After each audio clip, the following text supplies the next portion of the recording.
Bonjour, nous allons étudier ici le deuxième problème où on a une petite particularité. Donc on a un problème de transport avec plusieurs produits, bon, deux produits ici, et dans lequel on s'intéresse à l'entreprise Exofruits. Donc comme dans le premier problème, on a quelques étapes dans la résolution. Alors, on commence d'abord par lire l'énoncé afin de comprendre les éléments qui le constituent. Si on a bien compris, on essaie de faire un schéma qui résume les éléments contenus dans cet énoncé. Ensuite, on doit trouver une variable de décision qui permet d'exprimer au sens mathématique un peu l'objectif dans le problème et les contraintes qui sont posées. Et cela nous permet ensuite de proposer une résolution avec un outil comme AMPL. Donc, première étape que nous allons voir, c'est d'abord, on va d'abord commencer par lire l'énoncé et comprendre un petit peu les éléments qui le constituent. Donc, Exofruits est une entreprise qui importe plusieurs types de fruits exotiques provenant de l'Afrique du Nord, du Mozambique et de l'Amérique centrale. Cette entreprise achète les fruits directement des agriculteurs, les transporte par voie maritime à ses entrepôts frigorifiques à Marseille. Puisque les prix d'achat et de vente sont variables au cours de l'année, Exofruits doit décider quand et combien acheter afin de satisfaire la demande annuelle. Donc, les prix de vente, prix d'achat sont variables. Ce qui fait que on peut faire un petit arbitrage. De temps en temps, on peut trouver que c'est plus intéressant d'acheter lorsque le prix est faible, stocker, puis revendre quand les prix sont plus élevés. Ce qui peut, dans certains cas, être plus rentable que d'acheter directement pour chaque semestre exactement là où on veut vendre. Bon, on va voir ça plus en détail par la suite. Nous considérons ici une version simplifiée du problème, donc c'est pas très réaliste, mais bon, ça permet quand même de faire la résolution et la formulation. Il y a une seule source et les fruits sont groupés en deux types qu'on va désigner comme étant des macroproduits. Et l'horizon de la planification est divisé en 2 semestres. Donc on a 2 semestres donc seulement.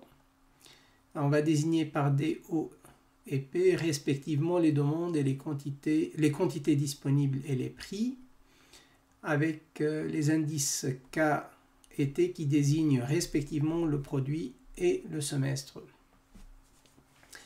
Alors, différentes valeurs sont données dans ce tableau. Alors, sur les lignes, on a les types de produits 1 et 2. Et ensuite, sur les colonnes, on a déjà trois groupes. Et pour chaque semestre, on a les demandes, on a les quantités disponibles, c'est-à-dire on ne peut pas s'approvisionner au-delà de ces quantités-là, et les prix. Donc là, il faut savoir lire les chiffres qui existent dans ce tableau. Si je prends un exemple, allez, 18 000, par exemple là, c'est la demande du produit numéro 1 au semestre numéro 2. Si je dis ici 14 000, c'est la quantité d'approvisionnement maximal du produit numéro 2 au semestre 1.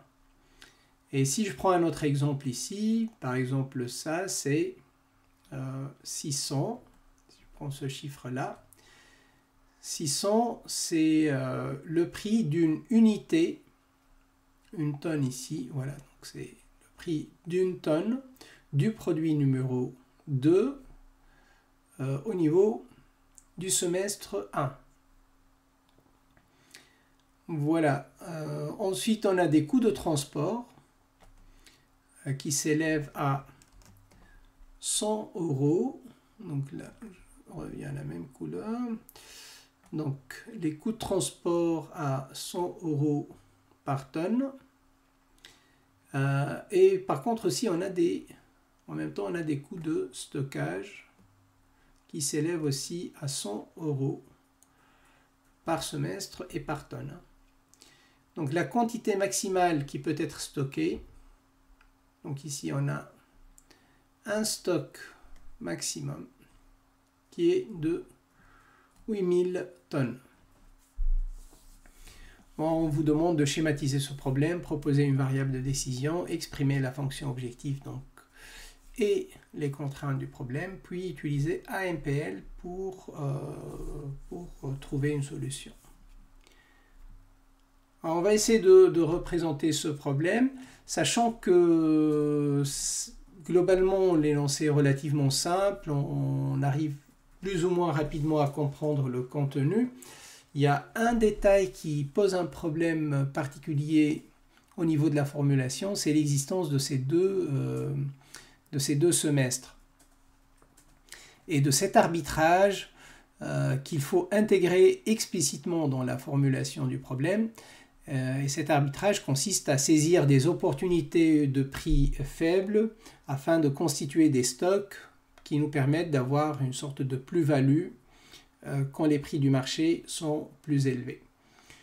Voilà, donc si je regarde les prix ici, on peut se demander si par exemple pour le bien 2, c'est peut-être utile de s'approvisionner au semestre 2, ou pour le bien 1, c'est peut-être utile de s'approvisionner principalement au semestre 1 plutôt.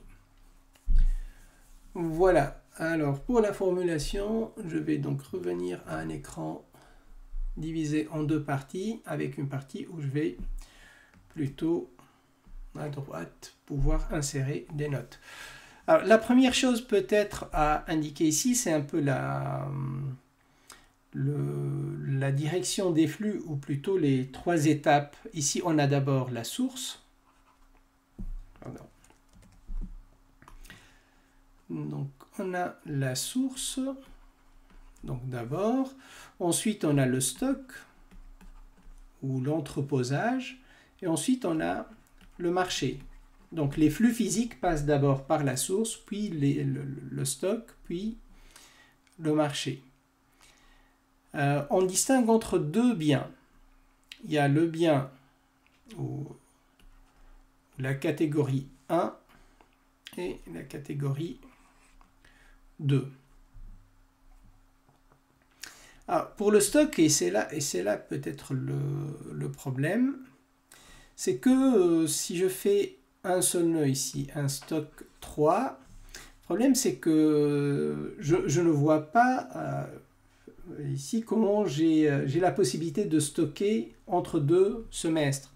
Ce qu'il faut faire par contre, c'est plutôt séparer les deux stocks, c'est-à-dire dupliquer ce nœud pour indiquer le semestre 1 et le semestre 2, et aussi la possibilité d'aller vers le semestre 2, du semestre 1 vers le semestre 2.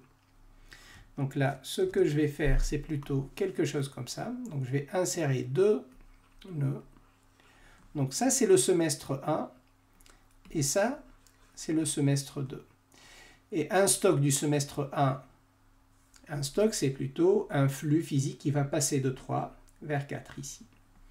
Bon, ensuite, au niveau du marché, on a aussi un écoulement de la marchandise. Donc, je vais noter un nœud numéro 5 et un nœud numéro 6. Donc, pour dire comment on écoule les deux produits 1 et 2. Alors, au niveau des flux, donc ici, on a l'approvisionnement du produit de type 1.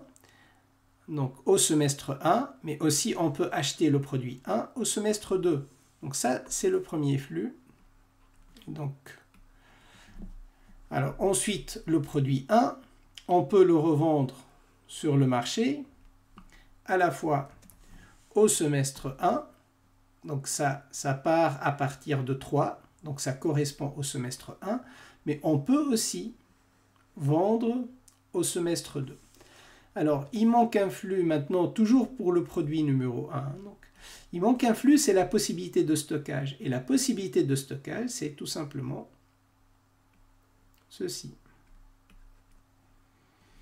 Donc le flux entre 3 et 4, autrement dit, si je prends on est toujours en train de voir le produit de type 1.